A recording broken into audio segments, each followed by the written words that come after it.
All right, well, it's 10 seconds after 5, so we'll call the meeting order.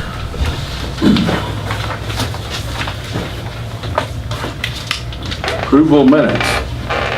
You know, looking around the committee members, the only committee member I see that was at the last meeting is Chief Walker. So maybe I'll solicit the motion from you then if you've reviewed. I'll make the motion, absolutely. All right. Is there a second? I'll second. All in favor of approving the minutes, say aye. Aye. All right. Okay, number 2, Bardstown Police Department pay survey.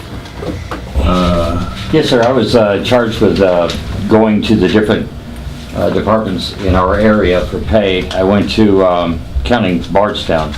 I have pay for 9 departments in the area, ranging from Louisville Metro all the way down to Shepherdsville and Springfield. I'll pass these out to you.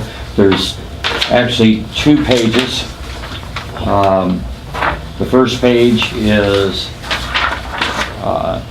alphabetical order showing the pay scale. The second page is the one that's easier to look at. It is by, would you like one? Sir? Have I seen? I'll have one more, sir. Okay. The second page is by the pay rates themselves. As you can tell by the second one, the only departments that we are in front of are Springfield and Lebanon. I'm in the process now of hiring an old Springfield officer at a much higher pay rate as a lateral officer.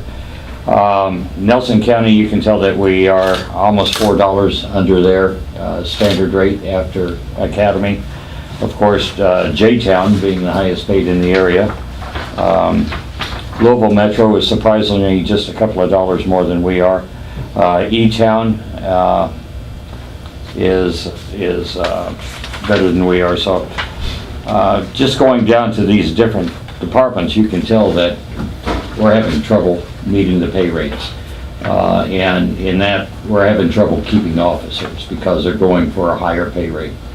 I've had 2 officers leave within the last 30 days, one for Louisville Metro, one for a sheriff's office at higher pay rates.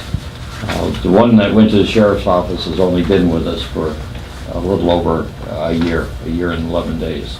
Louisville Metro officer has been with us for four years. I've got 2 officers that are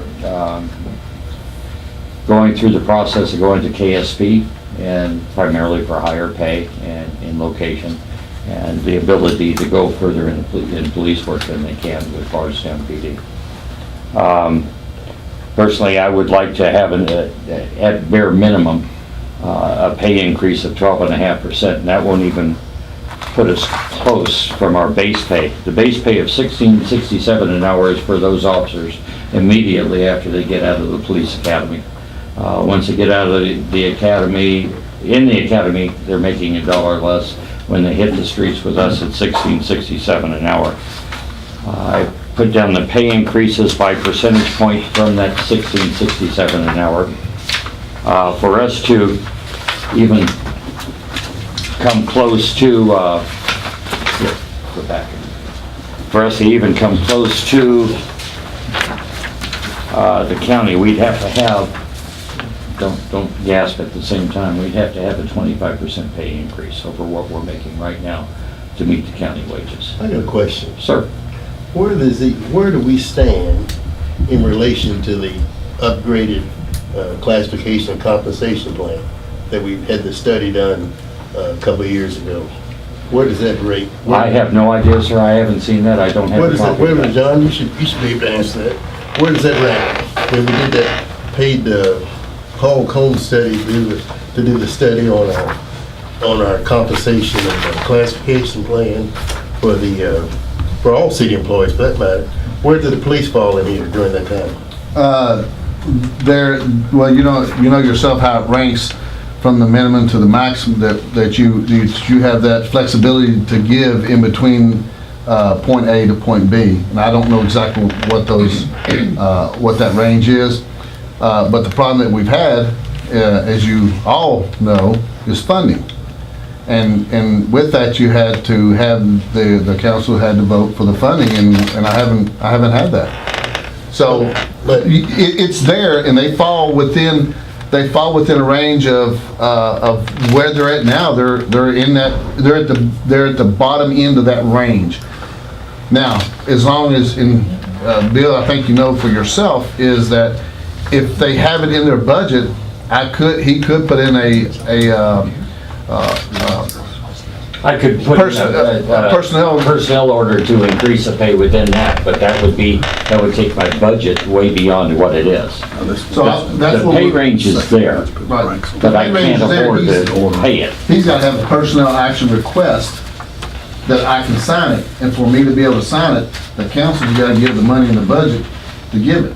I understand that. I was just wondering, They're at the bottom of that range that the Paul Combs study did to start out with, which is, our officers start out with 15. 1567. That's at the bottom, at $15 an hour, that's at the bottom pay scale, which is the lowest probably almost anywhere in the state, so. I'm still having a hard time believing that we're having all these officers leaving for pay.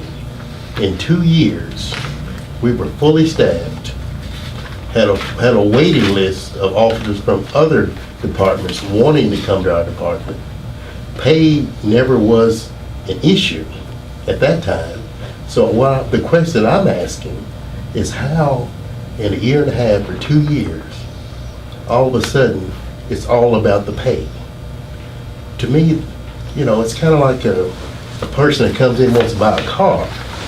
Let's say they want a certain price, but when the deal goes down, price is like 7th or 8th issue. It's other things that got to be involved in this scenario other than pay, because you just don't go from a fully staffed police department with qualified people waiting in the wings, and in 2 years, all of a sudden, we're losing offers left and right, and now all of a sudden, it's about the pay, when before, it was never about the pay.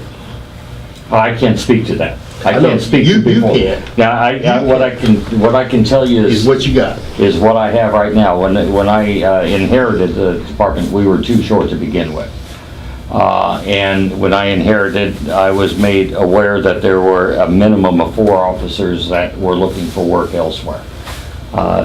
As I went forward, I became aware that there were 6 officers looking for work elsewhere, which is roughly just short of 25% of the department. And you've got to remember that for me to hire directly off the street, a new hire, I have to get them into the academy. That's probably a waiting list, you probably can't do that. Well, I have to do that. I have to do that because I don't have enough qualified lateral officers coming to this department. I had an application that came across my desk today. Minimum salary requested was $21.50 an hour. There's no way I can pay that, not and stay within my budget confines. You asked for a listing of officers hired since 6/1 of 2016. Potential. I'm giving you potential hires. Officers who left service since 6/1 of 2016. And potential resignations that I have coming up for probably Okay. early to mid-May. And then you asked for my current staff. I have that for you there. This is the personnel part of it. Sir, this is what you asked about the personnel part. I did. He did. John. Oh, but something else, Bill, you gotta realize too, in the last 2 years, the police departments around the community and all around the country have raised their pay. KSP has got a big raise. Yeah. So, in other departments here have gotten big raises. Lexington got a big raise. Louisville has gotten a big raise. And they're hiring and the benefits is hard to match. So, in 2 years, there is a lot of things that can change in 2 years. Talk about the benefits for a second then. Yes, sir. What does that, with benefits, what does this With compare to everybody else? With benefits compared to everybody else, our health insurance here is quite good compared to other agencies, and our copay is quite good compared to other agencies. The gentleman that I'm hiring coming down from Another county is coming down here primarily for pay and the benefits. So they are quite good here. I'll hand you that. Our training is quite good, and we're moving it forward as we go on into here. So when we train someone, I mean, do we have any way of keeping them here for a period of time? I'm glad you asked. We haven't instituted, since I came forward, I put together a contract, an employment contract for both lateral officers and new hires. Lateral officers are signing a contract that's been approved by the city attorney, are signing a contract for a minimum of 2 years with us. The new hires are signing a contract for a minimum of 3 years with us. With that contract, if they leave within the first 90 days, there's a sum that they're going to have to repay the city for background investigation, training, and all the stuff that we have to go through to hire them. And then for the FTO program, wages that they have earned through the FTO program. And then it's decreased monthly over the 2-year period until they owe nothing. Well, the new hires, that was already in place. No, sir. There was no contract On the in place. Recruits weren't in place, laterals are in place. Both, I've got contracts for both new hires, lateral and recruits in place right now. The 2 new hires that I have, Staley and Teeter, their contract won't run out until 19. So we're insured, unless they want to pay the money back that we've invested in it, they're insured of staying with us for a minimum of 2 years.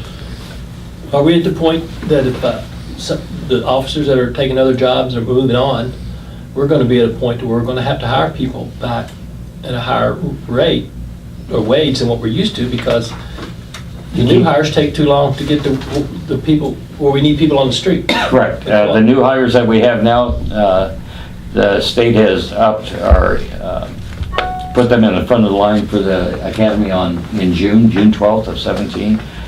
They'll be out after 23 weeks in a 4-month FT field training program, and they'll be out on the street in January to February of 18.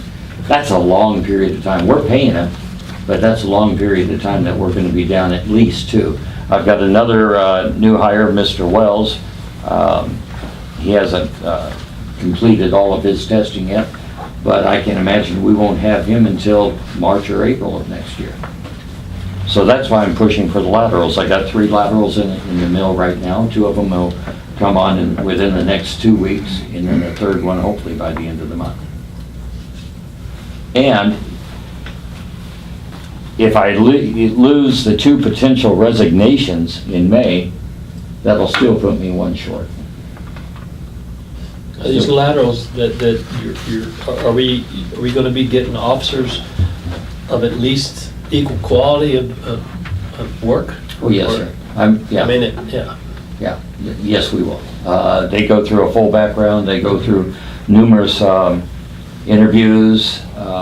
We even talk to their old departments, and they come in and they're interviewed by the mayor before we can offer them a position. So what is their attraction to Bardstown? Right now, they're coming from jobs that are lower paid than we are, and they're coming for benefits. What amount of years of experience do they have?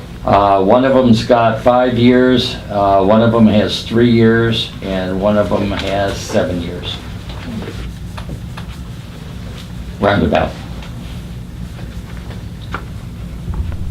And they come with specialties to us. So when those guys, if they're hired, we will still fall within our budget? Yes, sir. They're coming to us with specialties. They're coming to us with training in the dairy program.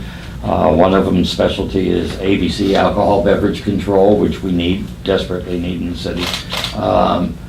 One of them's a firearms instructor and a range master. So they're coming to us with a lot of experience behind them that we'll be able to use and keep from having to send other officers to the schools to get similar training.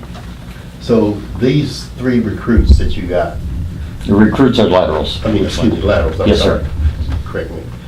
These 3 laterals that you've got, so they're not coming. They're coming because we do pay better. Than other agencies, some of their other agencies. And if you think they're, And benefits, I think. And Benefits is a huge part of Yeah, it. and if you think they're qualified applicants for lateral transfer, maybe there's other laterals out there that do the same thing. Sir, I'm pushing for it, but There have been in the past, I don't. and they're getting paid much more than the $16 that you see in front of them. I've raised the lateral pay schedule much higher than what that is, to attract people. What you're seeing on the list there is strictly for a new hire out of the academy. A lateral will come in here making $1 to $2 higher than that just to start with. Just, this is maybe a crazy question, but say if we hire a policeman, you know, some companies actually give them moving pay, help them to get relocated. Is that something that's crazy here? That's crazy. It doesn't happen. Okay, I just. Yeah, so that one, I'm gonna have a hard time right now getting these three people on and having enough vehicles right now to put them out. And I can do the three laterals if the recruits, when they get out, be a different budget year, and hopefully we'll have some new vehicles in the next budget year. Well, if these laterals that you're bringing in are replacing established people that we have, so they're coming in basically in the same pay or maybe a tad bit less Yes, than the people that are leaving. yes, sir. So I really can see that the issue is not the pay then. Yes, it is, sir. It is. Then how can I have a guy that leave here at $17 an hour and go to for the same position in a larger department at $18.47 an hour?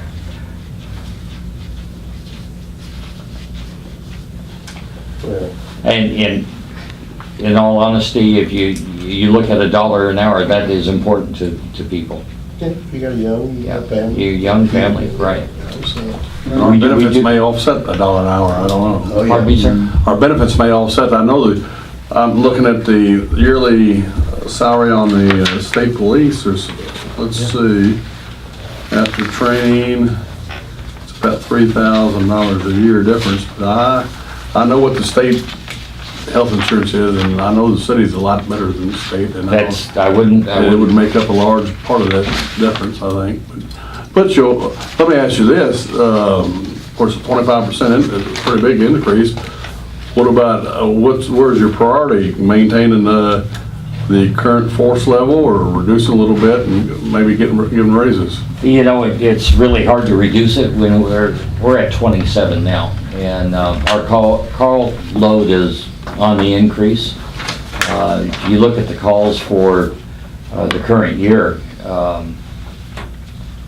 I can tell you we're way over 2,000 reports written for the current year, and we're just into the third month. Our call load is huge right now.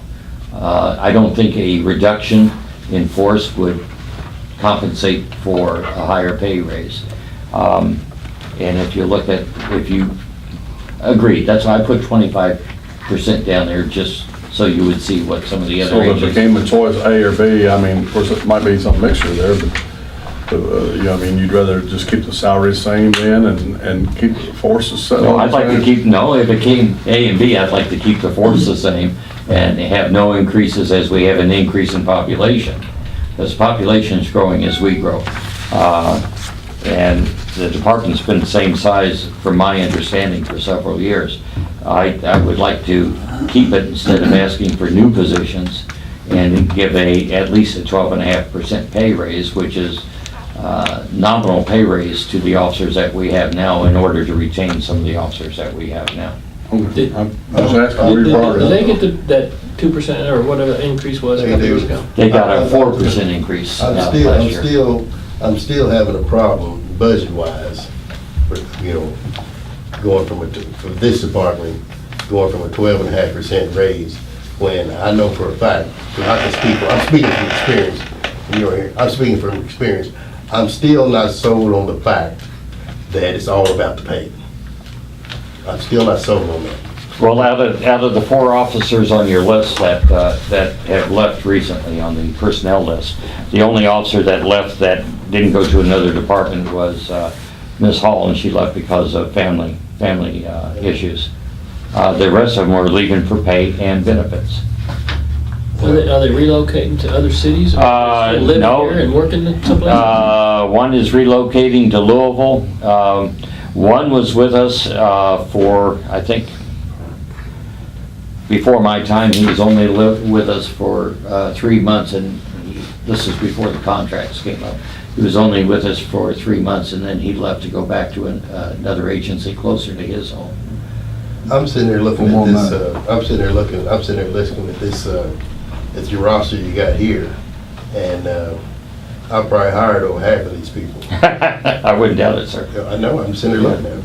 So that's why I'm saying, I'm having a hard time saying it's all about the pay, because I know all these guys pretty much personally. But anyway, you did what I asked. You gave me Yes, sir, I hope so. you gave me the numbers, you gave me the things, and this is something that'll have to be addressed at budget time. Well, Bill, let me, if I can interject in here, if you sit here and you look at it, you have KSP, which right now is having a hard time to even get a full class or maintain a full class for training, because people that are, well, one, you don't have people that want to get in policing anymore. Louisville and KSP is already trying to hire back officers that are retired.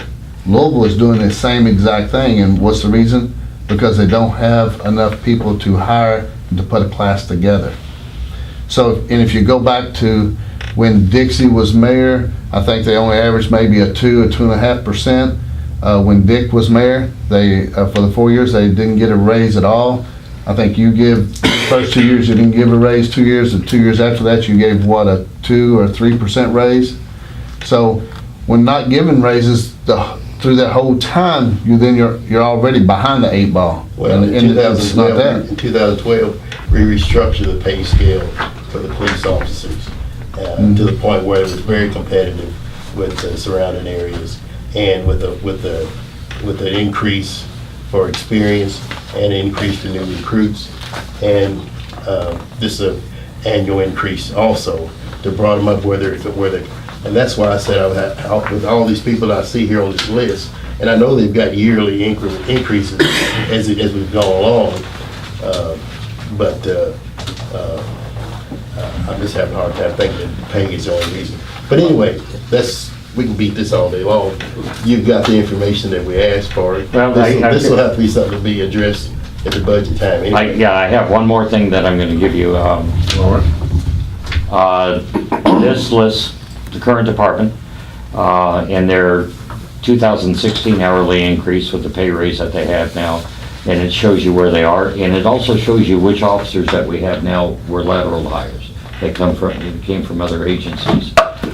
This is in response to a Facebook comment made by my predecessor that we are one of the higher paid departments in the region, and he never had any issues with applicants. I have applicants, but I also have people that I can't put in to the academy and have them out on the street protecting citizens and themselves.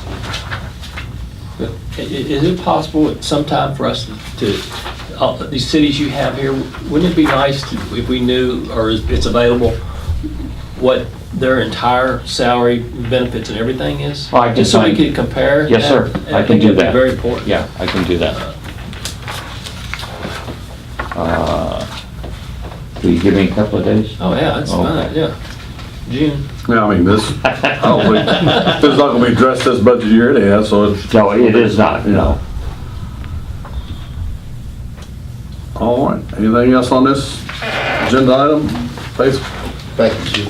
Thank you. Personnel issues, is this what you? This is what I asked. That's what he asked You for. asked for that? Yes, sir. So this answers, no, that's yours there. I got mine. I have plenty if you need one. I got the, That's all right, I got two, I just didn't want to pick up any bicycles. Okay. Maybe it was yours, I don't know. this is fine. All right. Okay, so then, nothing else about personnel issues then, this takes care of that. This is something I just need to look at, and we all need to look at this, we go before yours. Bardstown Fire Department, you may want to go first. I don't- The first thing I had on the agenda was the strategic plan. I think there was a copy of that attached. If you don't have one, let me Yeah, know. I've got one, and I see you went, last meeting, looking at the minutes and everything, you went through it fairly extensively last meeting, but again, of the council, of the Got members new- of the new committee, members. you were the only one. Exactly. So it didn't carry over very well. But I've read it, unless anybody has any questions or anything. Of course, there's some big ticket items in there and some others. Exactly. And I did go back over the ISO Yes. report, wherever that is, and I was looking at some, and I think this has been addressed, because I've talked to Scott Lawson and everything, and you and I've talked some too. Exactly. But, one of the things I saw in ISO that we were really short on in 2013 was training points. Correct. And I know Scott is addressing that, and you're Yes, addressing that. correct. And so, but there were a lot of points that were left on the table on that. I think. Exactly. And of course, we transitioned from a part-time department, a volunteer department to full-time, so I guess if they're here on pay, they can be training every night on run, I Absolutely. guess. And that's the only, which I apologize, I didn't put in here, but we'll talk about it as we get into the budget year. The only thing when I say we suffer, we're a little bit of a disadvantage when it comes to training is most of our training is hands-on. We do a requisite amount of classroom training and online training. But with us, you've got to put ladders up, you've got to drag hose, you've got to drag victims, things of that nature. And our drill tower current location is 4 miles. It's out by the new sewer plant off of New Haven Road. And it's hard to load up the crew that's on duty and send them all the way out there. And then if we have an emergency back on Bloomfield Road, now they're 8 miles away. So that either leaves us with paying overtime for them to do training on their days off, which we try not to do unless we have to. But we're looking at grant funding. We found a mobile training tower that's on a flatbed trailer. It has a hydraulic lift that lifts it vertically, so basically we could take it anywhere.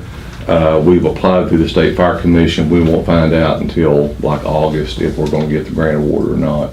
But we're hopeful that we'll get that, because not only will it be beneficial for Bardstown Fire Department, but whether it would be New Haven or Northeast Nelson or any fire department that wanted to use it, we'd be more than willing to let them have it at their availability too, rather than them have to drive to the drill tower and leave their communities unprotected as well. So, but yes, we're one of the issues a lot of fire departments don't realize on the training end of it is ISO, because they're a national, actually international rating bureau, is they don't look at state certification, they look at national certification.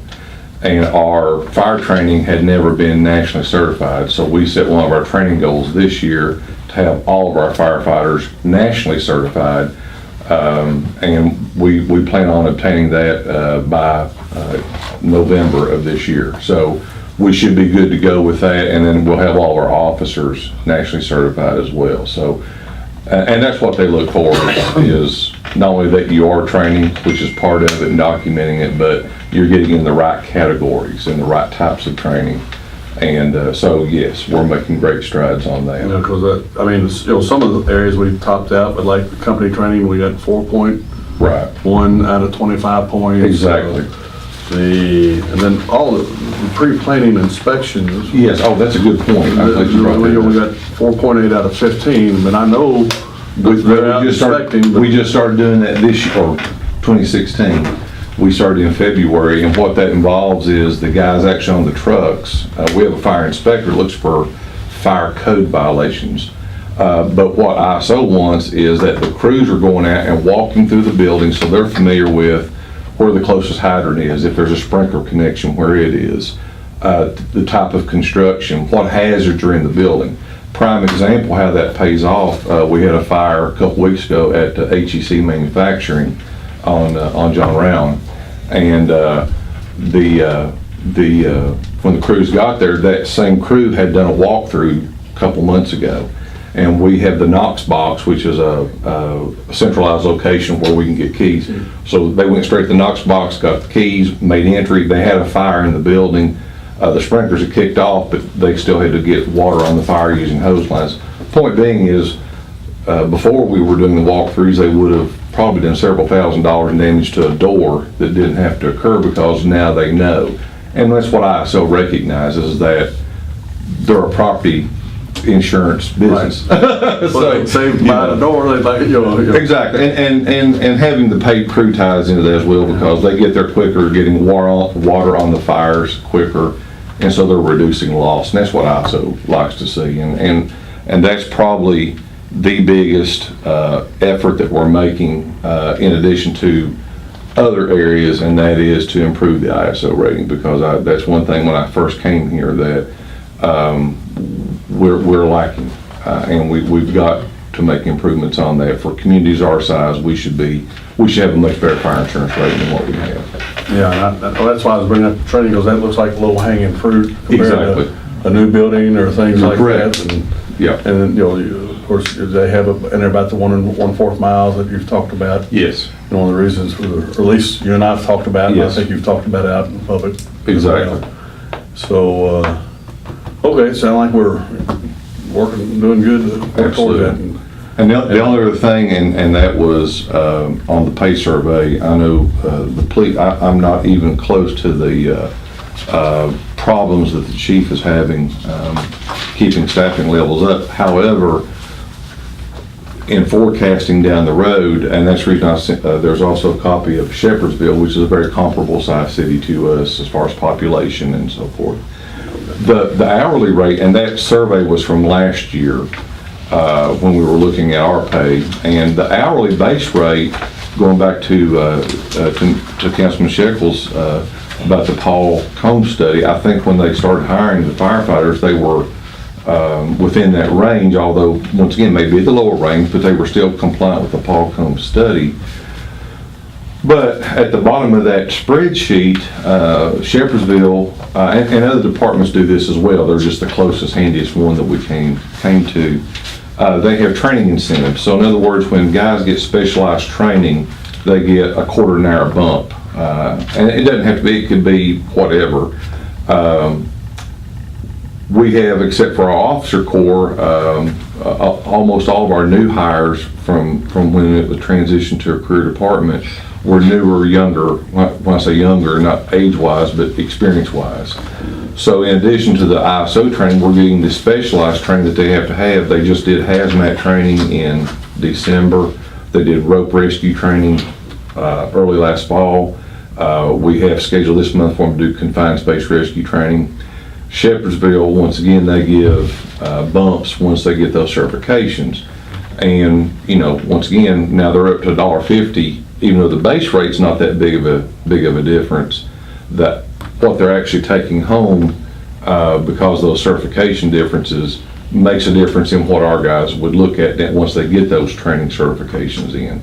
So, when I did just rough math, we'd be looking at probably $70,000 thereabouts if we followed the same model that Shepherdsville did. So On the incentive. on those specialty certifications, yeah.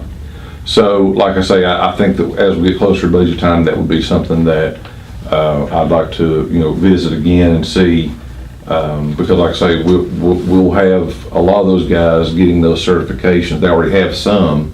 We just had our guys get finish up with their EMT training. And as they start getting those specialty trainings, obviously Shepherdsville's not that far away. If they can make $1.50 more an hour, it would be attractive if I were a young man. So I just wanted to stay competitive in that, to keep, I don't want to have a revolving door where we get somebody trained, they go somewhere else, and then we got to start from ground zero again, building up that training side of it. So, and I didn't survey any large areas, but I can do that as we get closer to the budget time, so you'll have a good gauge as to where we're at. Is the grant funded yet on the recruiting? Yes, we've got our first check just a few weeks ago. We applied, the grant went into effect in December, So we had some expenses, some training materials that we purchased that were grant funded. We also just hired the recruitment coordinator. Her name is Melissa Sheen. She started Monday. She retired from Danville after 20 years as a firefighter there. So we're glad to have her, and she's just getting her feet wet, so to speak, getting indoctrinated into Bardstown. But today she was calling some of the schools about job fairs and so forth, because her job is going to be twofold, and that is to not only recruit new members, but to have a benefit set up for our existing members that have had years of great service to the community. It's called a Length of Service Award Program, or LOSAT. It's not really a retirement, but after so many years of service, they could get a lump sum check, and it would be all grant funded. So the total grant was $633,740. The volunteers would? Yes, yes. If they had certain training? Well, it would be, we would have what we call credits, and we base on the number of trainings and the number of fire calls that they respond on, and if they qualify, then we would put that money into it's like a 401k, but it's not. It's almost like an annuity. You slide it in there, and then if they continue that every year if we set it up for a 10-year period, at the end of that 10 years, they could get a lump sum check, and then their 10-year period could start over again. So, you take a kid that's 18 years old, and you can kind of throw that hook out there in the water. Hopefully that'll sink in with them that, there might be a down payment on a house when they're turning, 28 years of age, or a new vehicle, or whatever. I mean, it'd be their money. They do what they want to with it. But that's just added incentives. And going back, to the plan, that's one of the things that we're requiring all of our new volunteers is not only do they respond on calls when they're at home or if they can leave their employment, but they spend 24 hours at the fire station a month. So it's almost like the National Guard, where the guys have to go one weekend on. We do 24 hours a month. We're a little restricted because we have limited beds, sleeping facilities. But as I understand that, we get a little more credit than 1/3. Yes, because they're here. Because they're here. ISO could care less if they're drawing a paycheck or not. They're here ready to They spend that one respond. today, so they count as a full Yes, fire department? So yes, that's like 3 volunteers. yes. And so I'm hopeful that Melissa. Roughly, I know that's. Yes, exactly. So I'm hopeful that, as Melissa goes out and we get, and, a lot of guys and gals have a romanticized look at the fire department. They see Chicago Fire, I guess, is one of the big ones right now. And but then when they get in and actually start taking the training, they realize this is tough. And the last group that we had, we started with 15 and we're down to 5 that actually stayed with it the whole training program. So, and that's what we kind of envision. So, hopefully she can recruit another 15, then 6 months down the road, we'll have another 5 to put in that We program. get our credit on the training again. The volunteers have to be trained as well. That is correct, 240 hours. And the whole thing ISO recognizes is the fire doesn't know the difference if it's a paid person or a volunteer fighting it. They want to know that you have adequate training in fire suppression before you go out and do that activity. Yeah, but of course, volunteer, he's not getting paid for training like that. No, exactly. Paid Well, person, we after that, except for this. right, through the grant, we'll be able to subsidize that, yes, to some degree. All right, anybody have any questions, Chief? So I was looking at your strategic plan. Yes, sir. And your mission statements along with your strategic plan. Are you pretty much in line with what you were hoping to do, or how far along you're moving along here? We are, a lot of those areas that we identified, and even in the plan, and this is a year old, I developed this, actually it was Councilman Copeland made a suggestion we need to look at that planning in the fire department. I don't think that really had been done a whole lot as far as they were just looking at the next budget year, not down the road planning.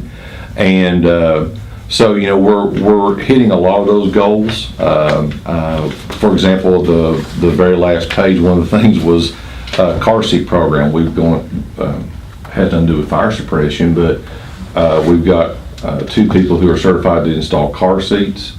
And this month, or in April, we'll have 7 more people that are going to be trained free of charge and how to do that. So it's just good community service that we can provide. They used to at one time, you mentioned car seat Mhm. things, they'd get together with some of the car dealers and do that. And Yes. you'd be amazed at the amount of people that didn't know how to properly. You're absolutely correct. Install a car seat. We had a lady come in today, and luckily Melissa, our new hire, is certified, and Scott's the other one we have currently certified. And Melissa was out and showed her how to get her, it was for her grandchild, I believe, but anyhow, she wanted to make sure it's properly installed. And I've been involved with this program in other places I've been, and we actually, the police would pull somebody over for not having a child restrained, and we would throw a car seat. We're working on getting a grant for that too, so we can keep a small number of car seats on hand. But we throw it on the fire engine, drive out to where the police haven't pulled over. They're still getting a ticket, but we would give them a free car seat, but also show them how to properly restrain the child. Because that's what it's all about, is make sure that that child is safe in transport, so.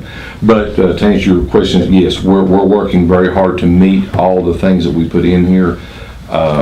Obviously, the fire station, I know that's been talked about before, that's just one big thing that's a big ticket item that is gonna take a lot of planning. Not only from location, as far as property, to executing the money to have construction done. And that's years, that's not obviously not an overnight project. And another pumper, I think, is on there Yes, too.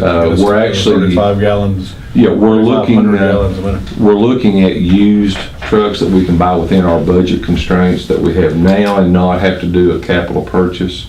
Obviously it'd be an older truck, but it's not going to be, well, hopefully we're hoping to find something comparable with what we have now, so that it's not worn out and causes us a lot of mechanical issues. We've looked at some other ones, and the guys that we looked at them have said, no, it's not what we need. So, but we're looking, and if we find the right value for the what fits the needs for the ISO, we're going to pounce on it. So, Anybody else have anything? All right, committee member comments. I think we've all kind of talked a little bit already. I'm good. Anybody have anything? I'd like to, if Chief wanted to stress about these, at one point in time, we had, 15 fire hydrants that were out? oh, yeah. 15 to 20 fire hydrants that were completely out of service. I think they are now all back in service. Yeah, Ben Burge done it with Public Works, we go out and test once a year. Ben and them go out and flush, but that's different than what we do as far as a test. And as the mayor said, last year we had, I think it was around 20 or so, and Ben's group gets right on top of it, gets them working. If they ordered some had to be replaced, but they do a fantastic job, so. And I think you and I were talking, and I read somewhere that to get them up to real standards, we need to color code. That's one of the ISO, that's one of those national standard things that ISO looks at. And Ben, the new ones he buys are yellow. Like if you're going down Bloomfield where it splits off at Guthrie, there's a new yellow hydrant there. Of course, somebody's already knocked it over a couple of times. They don't quite make the curve very good right there, but. Are you in charge of those? Are you in charge of those hydrants once upon a time? Arnie was, yeah. And so now we're getting, what the national standard is that the body of the hydrant is yellow, and then you color code the caps based on how much water comes out of it. So at 3 o'clock in the morning, we pull up and we've got a fire like we had the other night at the storage facilities. We know if we got sufficient water or not on site, and if we're going to have to find additional fire hydrants to get water there, then it's all part of, once again, that's ISO looks at everything, so. You can find out before you start pumping and find out you run out. Huh? Yeah, and luckily, once again, on that fire, we called Don with the water company, and he was able to kick a few extra pumps on, and luckily that time of the morning, the usage is down, so water was not a huge issue on that particular call, which was good. Wind was the bigger issue. We can't control that, so. Yeah. Any other comments? All right, our next scheduled meeting date, I guess unless something comes up, we need a special meeting, is June the 8th, 5 o'clock here.